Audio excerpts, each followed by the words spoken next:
membuat konten baru, yaitu halaman misteri. Dan di sini kita sudah ditemani oleh salah satu grup sleepwalking, yaitu Arga. Iya, salam.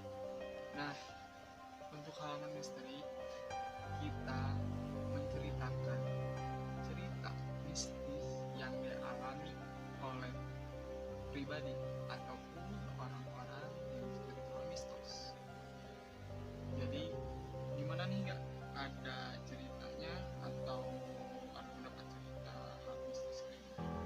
Ada ini di Twitter, namanya @bocah_bacot11.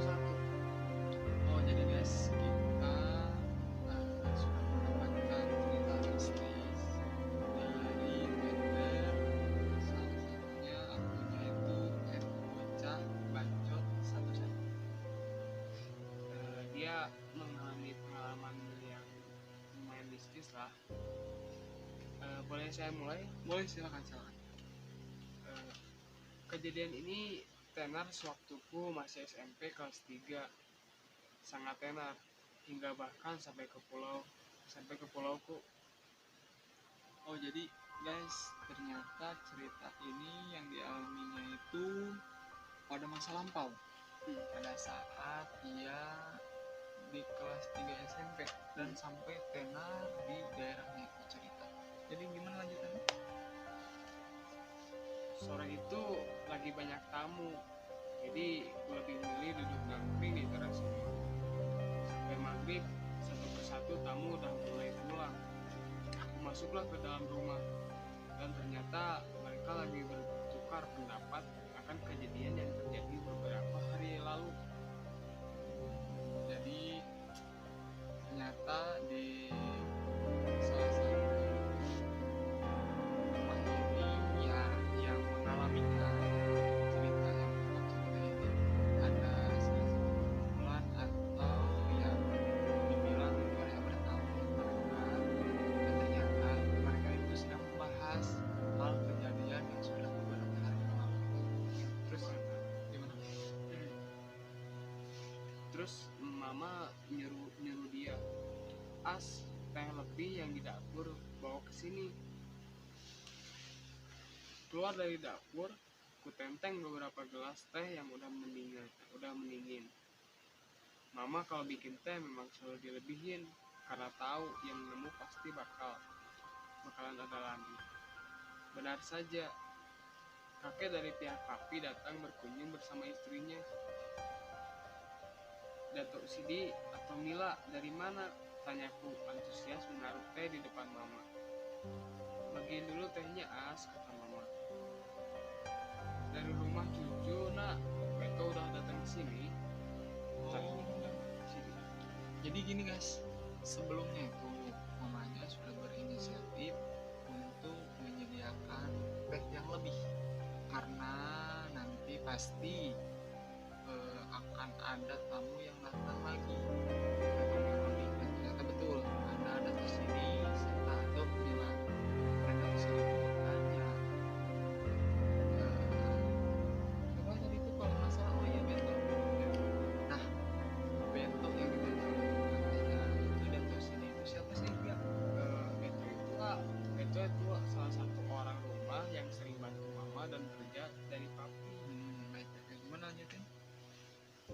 Belum pi, Dato nggak tahu. Ini anak belum muncul. Ada apa? Jawab papi. Ingin ku ajak mencari juga orang yang hilang itu, sahut Dato. Kan udah kubilangin gak usah bawa-bawa Beto, kasihan masih muda, dia mana ngerti yang beginian, suruh atau maling. Ada apa dengan orang yang itu? Kok bisa hilang? Tanyaku ikat atau maling. Gak usah tahu, kata mama. Biarin, dia tahu sekalian pembelajaran juga, setelah Dato Sidi. Belum memulai cerita, Beto udah datang di depan pintu. Ini siapa teh? Udah, ku minum gak apa-apa ji, cengengesnya. Udah ngangguk, Dato Sidi memulai cerita. Sebelum hari H, dikabarkan akan ada 2 orang peneliti dari Jepang dan Jerman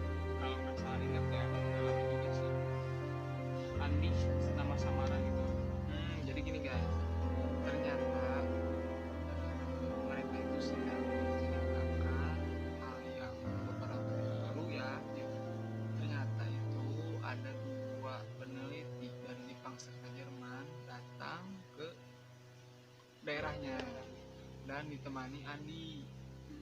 Nah, Andi ini adalah suruhan dari kepala desa untuk sebagai translatornya, atau translator, bukan pemandunya gitu maksudnya. Jadi translator bahwa mereka itu untuk berbincang atau berkomunikasi. Nah, terus gimana guys? Udah hampir seminggu lebih Andi mendampingi mereka menyusuri hutan demi hutan bersama para peneliti. Sampai pada akhirnya sampailah pada hutan Baron, nama samaran. Oh, dan ternyata dua peneliti serta Andi masuk ke salah satu hutan Baron yang disebutnya hutan Baron itu ya, nama samarannya. Nah, hutan Baron itu gimana sih suasananya, atau ada cerita lokalnya? Hutan Baron itu adalah hutan yang terkenal oleh lokal akan keangkerannya. Nah guys, betul kan, ternyata hutan Baron itu punya cerita dari orang-orang lokal bahwa hutan Baron itu memang angker. Nah, terus gimana? Terus jangan mister, bahaya, banyak hantunya. Peringatan dari Rapa. Teman Andi itu tak diindahkan para peneliti. Mereka gigih memaksa Andi buat meneliti sektor itu. Andi juga sebenarnya sudah menolak beberapa kali, tapi uang yang di depan mata telah ditambahkan. Tergiurlah sudah. Jadi gini guys, ternyata mereka itu ditemani oleh salah satu temannya Andi, yaitu Rapa. Dan ternyata Andi itu sudah menolak beberapa kali untuk masuk ke hutan Baron, tapi karena uang yang berbicara, Andi pun tergiur. Tapi nih Rapa tetap menolak ya, dia tetap menolak karena sudah tahu bahwa keangkeran di hutan Baron itu bagaimana. Terus lanjutin. Terus teman Andi, sebut saja Rapa, yang selalu menemani Andi, orang lokal yang mengetahui seluk-beluk Pulau Bongi, Samaran, memutuskan untuk berhenti menemani mereka. Setan dengan uang, main-main ke hutan itu sama aja antar nyawa. Betul kan apa yang tadi saya bilang dan yang saya katakan, ternyata betul. Rapa menolak karena dia sudah tahu bagaimana keangkeran dari hutan Baron tersebut. Terus Andi dan para peneliti itu masuk ke dalam hutan, namun sudah 2 hari mereka berdua tak kunjung keluar. Hingga pada akhirnya Rapa melaporkan ini kepada kepala desanya. Berbondong-bondong warga desa membantu mencari mereka di depan hutan. Sedang beberapa warga desa yang diberi kelebihan ikut mencari di dalam hutan, tapi nggak jauh-jauh, soalnya semuanya sudah tahu konsekuensinya. Nah guys, ternyata Rapa itu sudah memberitahukan kepada Andi serta para peneliti tersebut untuk tidak memasuki hutan Baron. Nah, ternyata betul, Rapa pun menunggu sudah hampir 2 hari, tetapi tidak ada tampak hidung batangnya mereka.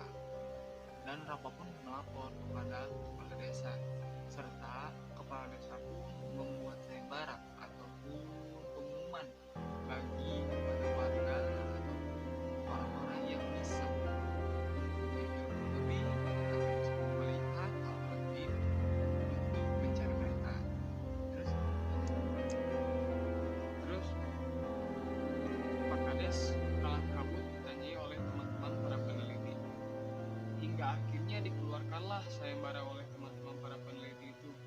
Intinya yang bisa nemuin mereka hidup atau mati bakal dikasih duit. Nah guys, ternyata untuk teman-temannya para peneliti sudah mencari dan gimana ya, maksudnya itu membuat sayembara kepada warga ataupun orang-orang yang bisa mempunyai ilmu lebih. Jikalau mereka mendapatkan hidup atau mati, para peneliti tersebut serta Andi akan mendapatkan imbalannya. Terus gimana lagi guys? Dia Karena kita kasihan sama keluarga Andi, ayo bantu mereka. Lagian mamanya itu sepupu jauhku juga. Ajakan Dato Sidi mengakhiri cerita. Awalnya Beto mengiyakan, namun cuma dihardik atau Malik. Beto cium. Ya sudah, biar saya Ustadz A, Ustadz B, si C, dan D yang pergi. Doakan saja ketemu. Kapan pergi Ki Dato? Tanya Papi. Lusa insya Allah. Pak Baji, Ki, Dite itu pesan atau Malik. Ini bahasanya bahasa Malaysia. Ya betul, mungkin ini bahasa Malaysia ya guys ya, karena dari pertama juga untuk kakek itu sebentar atau Lusa kemudian berangkatlah tim Dato Sidi menggunakan kapal perahu milik salah satu cucunya. Kita sekeluarga menanti kabar dari mereka. Hingga 2 hari setelah itu, kabar diterima. Syukur, Dato Sidi dan timnya kembali dengan selamat. Andi dan para peneliti tertawa. Malamnya, Dato Sidi dan Ato Malik kembali bertamu ke rumah. Semua menanti akan cerita yang dialami Dato Sidi. Jadi kan, sorenya kita baru sampai di rumah Pak Kades. Pak Kades menceritakan dengan rinci, bahkan si Rafa juga hadir waktu itu. Diajaklah sekalian Rafa buat ikut. Awalnya nggak mau dan nolak dengan keras. Namun setelah dibujuk sama Ustadz A dan B, si Rafa ikut dengan syarat. Nah jadi guys, ternyata untuk Dato Sidi menghampiri atau mendatangi kepala desa untuk mendengar bahwa ada sayembara untuk menemukan 2 peneliti tersebut serta Andi, karena Andi itu masih bagian dari sebelumnya yang dibicarakan ini ya, yang di sini ya disebutnya itu si As sama namanya ya. Dan ternyata Dato Sidi ini mengajak Rafa, tapi Rafa tetap tidak mau dan sampai dibujuk oleh Ustadz A dan Ustadz B. Terus gimana lagi? Terus Rafa hanya akan mengantar sampai depan batas hutan. Tim Dato dan Sidi setuju. Maghribnya, Rafa mengajak seseorang temannya yang dengan sukarela mau menemani mereka mencari Andi dan para peneliti, Bayu namanya. Lepas Isya, berangkatlah mereka ke hutan Baron, berbekal tenda, parang, badik, ransum, makanan, dan lain-lainnya. Mereka berjalan dalam diam. Tepat di depan mereka 2 pohon yang sejajar. Rafa memecahkan bingung. Sampai sini aja bisa pesan. Hati-hati Ki semua, jangan petik bunga sembarangan, jangan patahkan ranting kecuali untuk jalan. Jangan pipis sembarangan Ki, ingat siapa Tuhan tak. Rafa pamit meninggalkan mereka. Bayu memimpin jalan. Ustadz A dan B henti-hentinya berzikir dan berdoa. Dato Sidi, C dan D yang mengikuti di belakang. Mereka melewati 2 pohon besar itu. C, isi, ingat gak suara itu? D balas menjawab, iya. Terus menghiraukan, baca doa aja. Kata Ustadz A yang berada di belakang mereka. Jadi gini guys, ternyata Rafa itu hanya mengantarkan di depan hutannya, atau anggaplah disebut itu gerbang hutannya. Dan di saat sudah sampai di hutan, Rafa pun meninggalkan dan menyampaikan atau amanah saran jangan sampai untuk kencing sembarangan. Jika kita memerlukan untuk mematahkan ranting hanya untuk berjalan saja, yaitu ya untuk pertanda bahwa itu ada orang. Dan pada saat masuk mereka mendengarkan hal-hal yang aneh. Nah, tadi yang disebut sih kiraman. Terus misalnya ini, Terus, Pak, nanti kalau ada yang manggil, jangan menoleh ataupun membalas panggilannya. Kalau kita sudah sampai di pohon, baru cerita semua. Pesan Bayu pada Dato Sidi. Benar saja. Tak lama setelah itu, terdengar suara arangan minta tolong. Pak, tolong Pak, tolong. Sakit, itu suara tersebut. Dato Sidi hanya bisa beristighfar. Ustadz B ada sesuatu di depan. Si cek. Ya saya tahu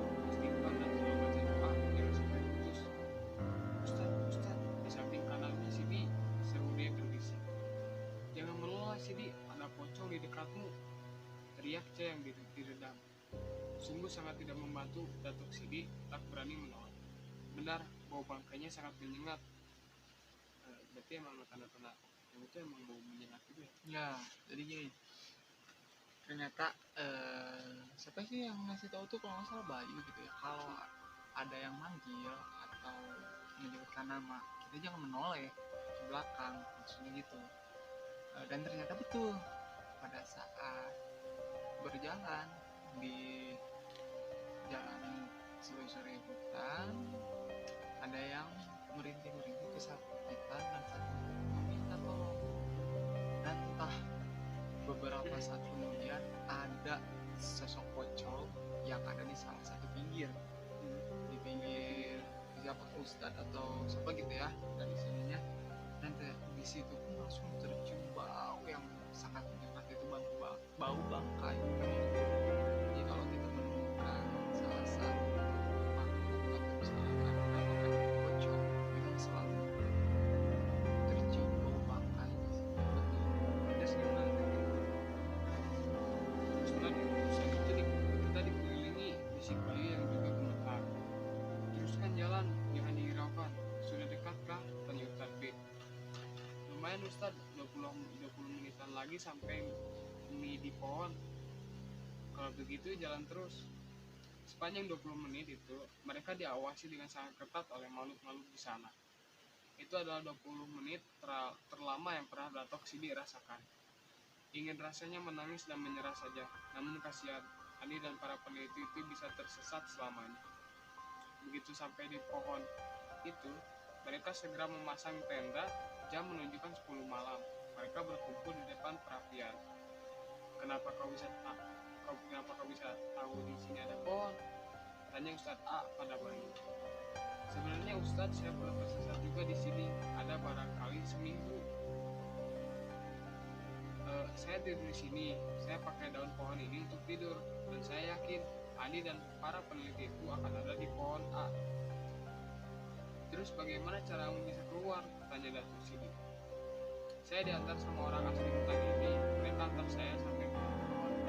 Pusat dari hutan ini katanya tunggu saja nanti ada ini. Waktu itu tetanggaku yang dapatkan nasib baik, katanya saya ditemukan. Bagaimana sama pohon ini? Dari mana kau tahu kalau ini tempat sedikit lebih aman? Tanya C. Gak ada tempat yang sedikit lebih aman, semua sama saja. Waktu itu saya ikuti monyet dan mereka singgah di pohon ini. Jujur hutan ini gak cocok untuk manusia. Lalu kenapa ikut kok? Tanya Ustadz B. Ustadz, masa ndak lihat baik-baik Bayu? Senyum Ustadz. Oh iya, saya gak terlalu memperlihatkan juga, tawa Ustadz B. Datuk Sidi heran, ia memperhatikan Bayu. Gak ada yang salah. Yang antar kau ke pohon A, cewek toh? Tanya Ustadz A.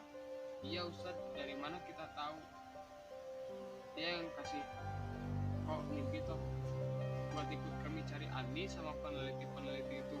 Bak Ustadz lagi. Iya Ustadz, sebelumnya memang dia bilang kalau saya sama dia bakal ketemu lagi. Jangan-jangan Ustadz suka Bayu sama itu cewek pada tersebut. Iya, besoklah kita ketemu dia. Untuk malam ini kita istirahat saja. Dengan ada yang masih terjaga saat jam 12 nanti, biar saya sama Ustadz B aja yang jaga Ustadz. Nah jadi gini guys, tadi Arga sudah menceritakan ya Iya. sebagian, dan ternyata Ustadz C ini bertanya, kok Bayu bisa tahu sih di sini tempat yang aman? Dan Bayu pun bercerita bahwa dia mengikuti salah satu monyet berlari ke arah pohon ini, dan mungkin Bayu berpikir bahwa tempat ini yang aman, ya pohon ini yang aman untuk disinggahi. Dan di sana pun Bayu menceritakan bahwa ya dia hanya bisa meyakini bahwa di sini tuh memang bisa yang beraman, walaupun hutan ini tidak layak untuk manusia. Terus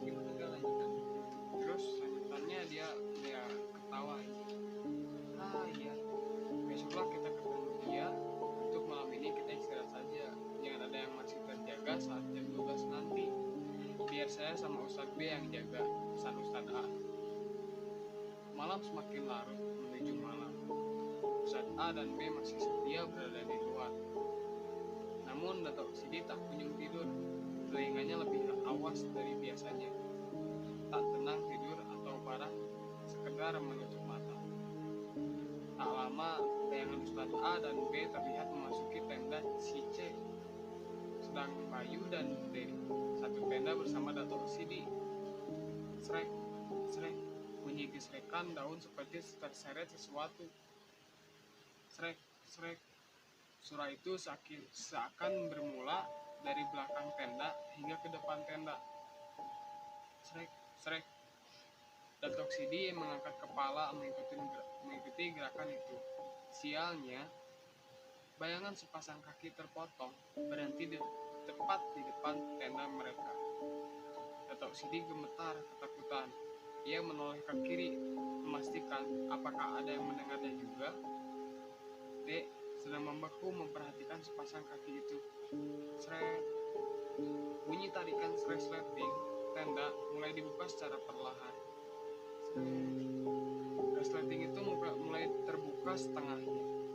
Datuk Sidi segera merebahkan diri, tak kuat dan tak berani untuk menutup tenda. Nah, jadi guys, ternyata ada salah satu bayangan kaki yang terpotong dari mulanya itu di belakang tenda mereka dan perlahan maju sampai di depan tenda salah satu ustadz tersebut, yaitu ya salah satu ustadznya itu Ustadz B. Dan Datuk Sidi pun sadar bahwa melihat sampai Ustadz B pun terpaku membeku melihat bayangan tersebut, dan perlahan tendanya itu terbuka.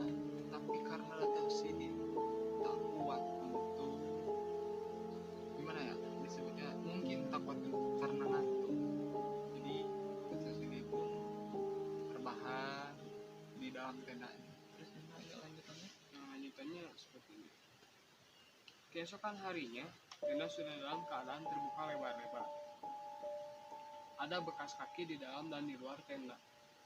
Sedang D belum bangun-bangun juga. Bayu yang masih mencoba menguncang D tidak mendapat respon. Datuk Sidi keluar tenda dan menerobos masuk tenda C. Itu si D nggak bisa dibangunkan, seru Datuk Sidi.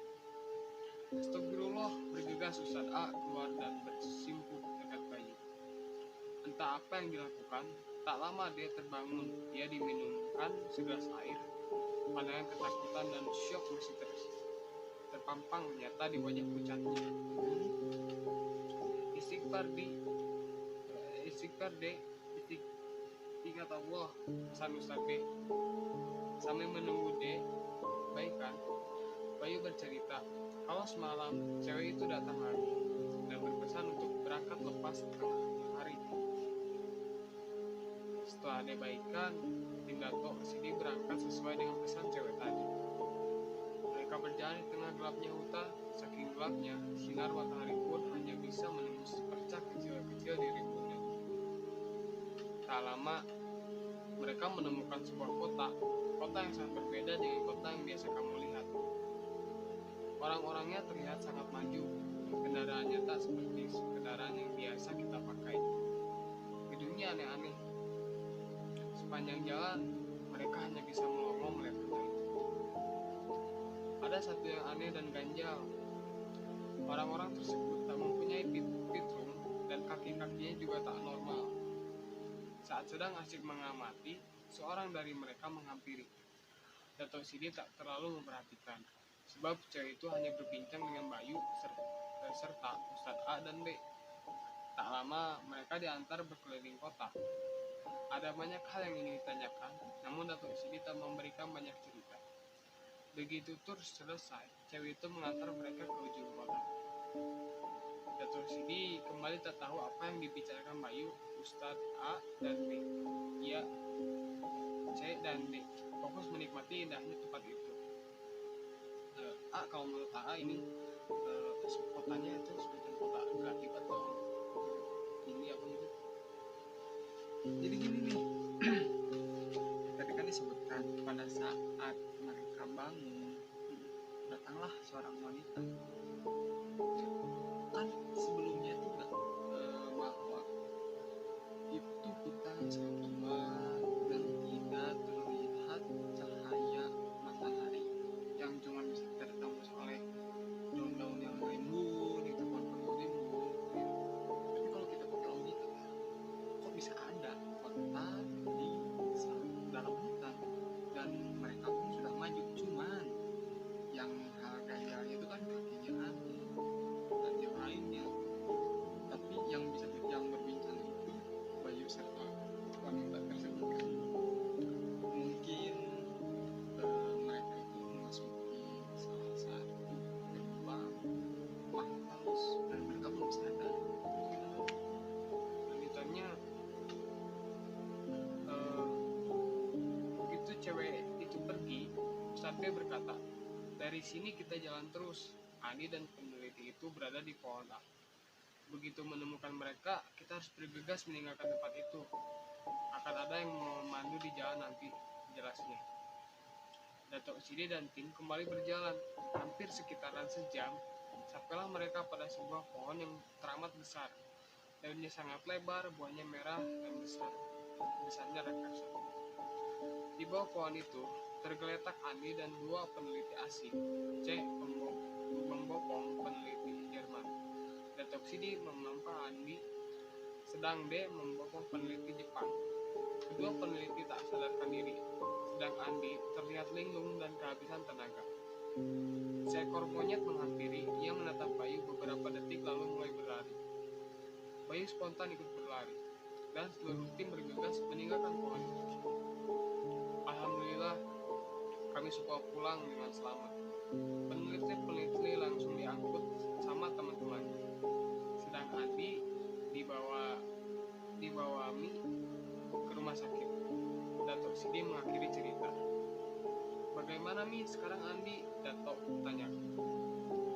Masih linglung, sewaktu sampai di pinggir hutan saja sumringah dia. Ditanya kenapa bisa tersesat, hanya jawab, ikuti ular. Kemana Mi? Itu kota.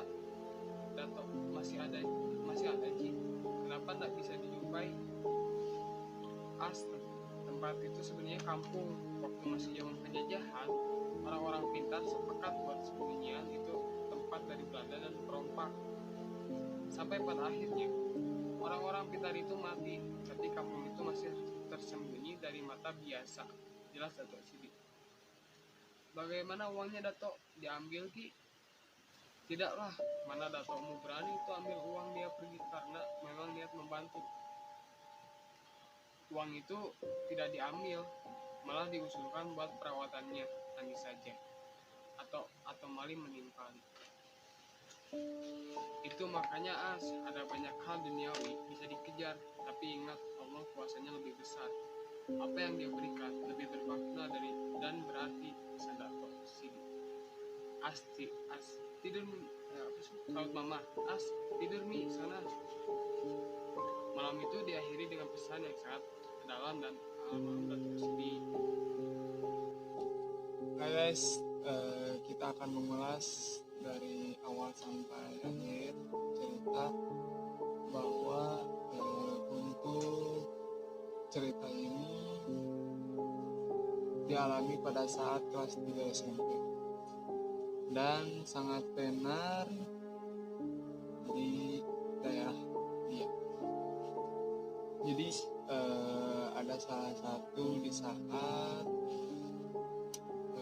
gimana ya disebutnya tuh ya, di rumah mereka tuh berkumpul untuk berdiskusi pada saat kejadian beberapa hari yang lalu. Ternyata telah terjadinya menghilang 2 orang peneliti serta salah satu warga lokal yaitu Andi ya. Dan mereka pun berinisiatif untuk mencarinya. Dan pada saat kejadian sebelum itu ada 2 orang peneliti serta Andi, yaitu translator yang mengajak atau membantu mereka untuk memasuki salah satu hutan untuk penelitian. Tetapi pada saat salah satu hutan yang bernama hutan Baron itu sangat angker, dan Rapa pun berbicara seperti itu, bahwa hutan Baron itu sangat angker karena Rapa sudah tahu bagaimana cerita lapangnya. Setelah beberapa hari ternyata Andi serta para peneliti tidak ditemukan dan tidak kembali. Rapa pun berbicara atau laporan kepada kepala desa bahwa peneliti serta Rapa tidak ditemukan dan tidak kembali di hutan tersebut. Setelah beberapa nantinya para peneliti serta Andi akan mendapatkan imbalan, dan setelah saat itu para atau disebut bukan para Dato Sidi membuat tim untuk mencari Andi serta para peneliti, dikarenakan Andi itu masih sepupunya Dato Sidi dan penulis cerita ini,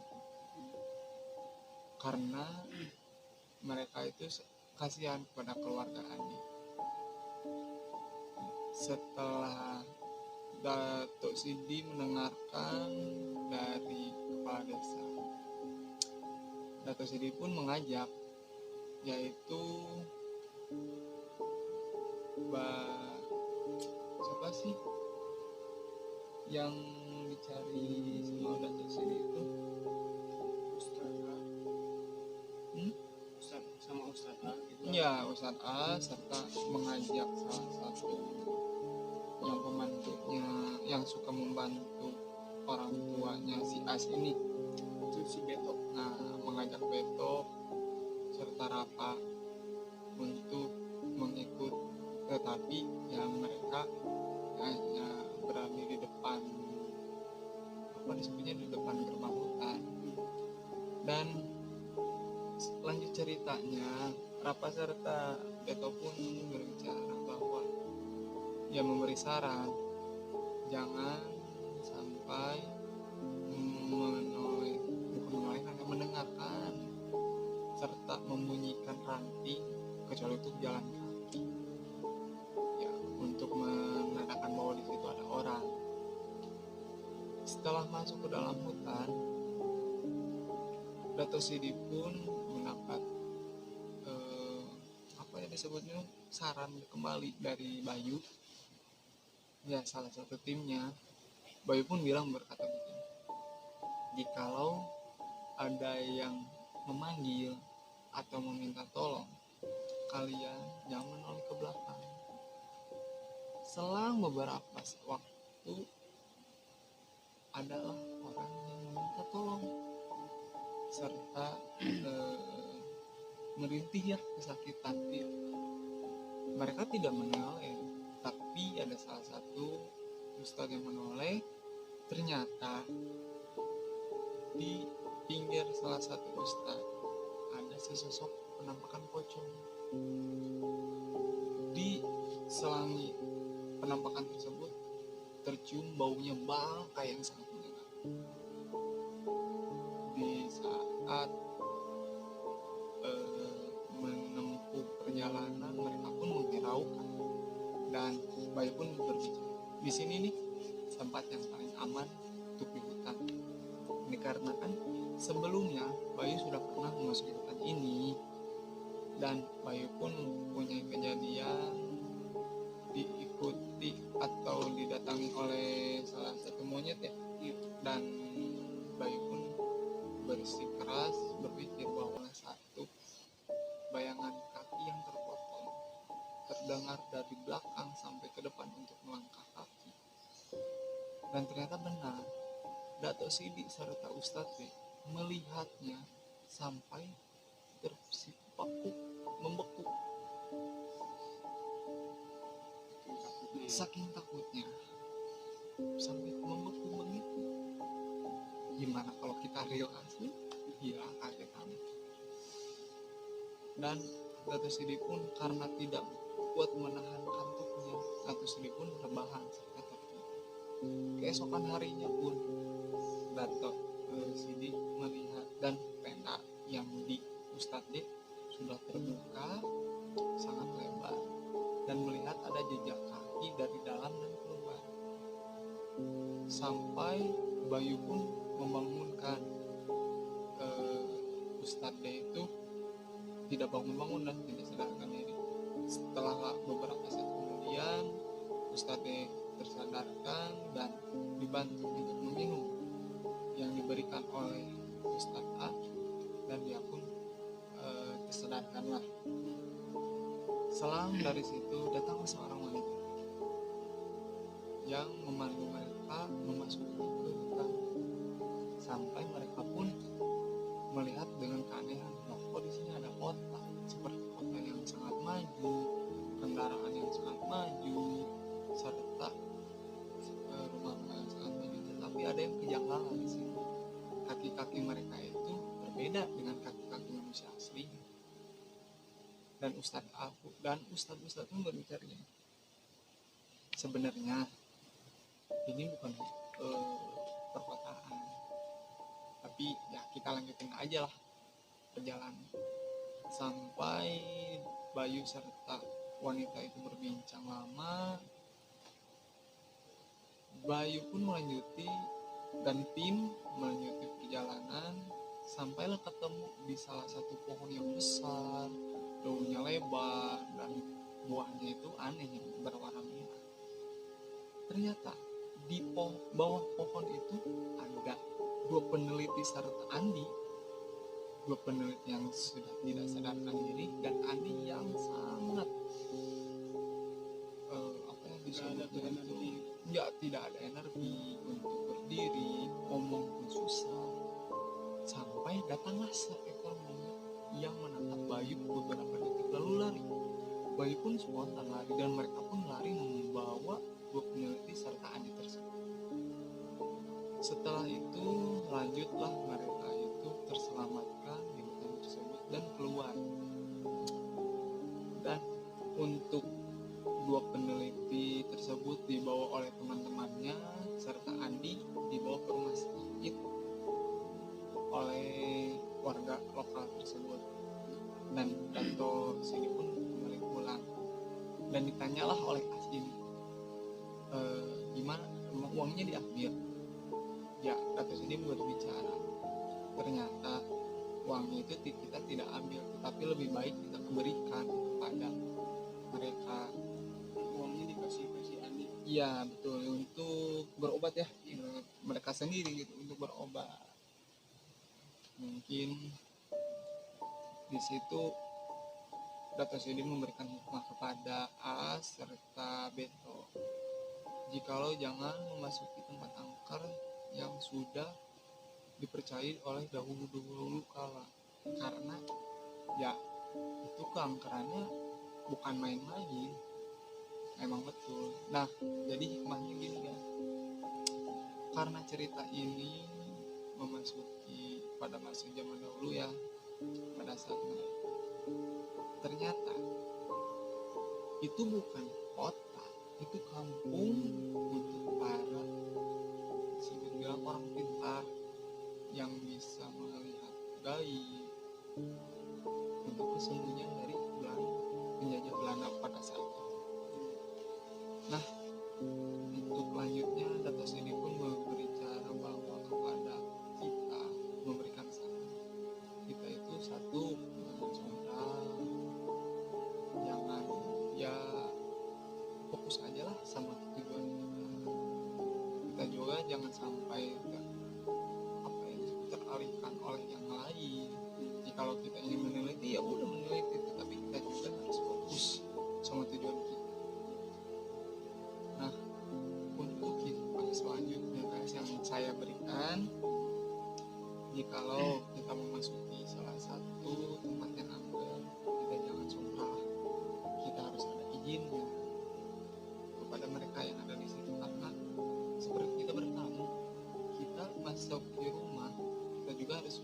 memberi salam, meminta izin untuk masuk ke dalam. Nah begitu gak, mungkin yang tanggap, yang dengar ya cerita dari Arga, salah satu cerita dari Twitter yaitu dari akunnya bocah bacot 11. Nah guys, segitu saja video dari halaman misteri ini. Tunggu video selanjutnya dan cerita misteri selanjutnya. Terima kasih yang sudah menonton video ini dari awal sampai akhir. Jangan lupa like, comment, share, and subscribe.